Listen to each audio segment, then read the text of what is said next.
Yan guys, eto, umorder tayo ng sisig. Ang bango. So nakakita tayo dito ng kainan dito sa Siargao via Facebook. So itong Karindilya. So titikman natin. Order tayo ng adobo flakes, tapos sisig, tapos yung lechon belly na sinigang. So sisling yun.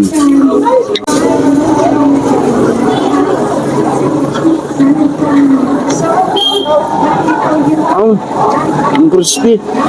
Tingnan natin adobo flakes. Yan.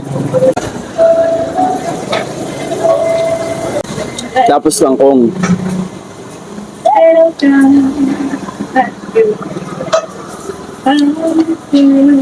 Yun na, yung liampo.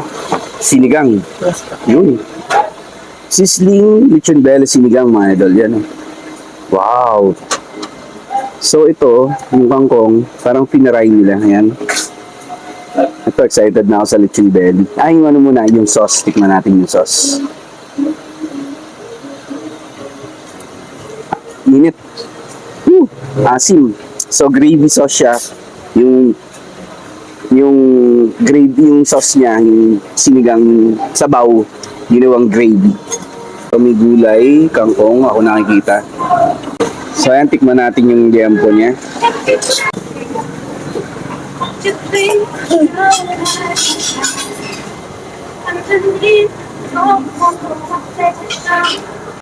Sarap. Yung karne niya, ayan, crispy yung balat. Sana lang merong ibang gulay, no? May okra, ganyan. Kasi kangkong lang yung nakita ko, so sana. Kaso maliit yung lalagyan eh. So, yun. Sa rice.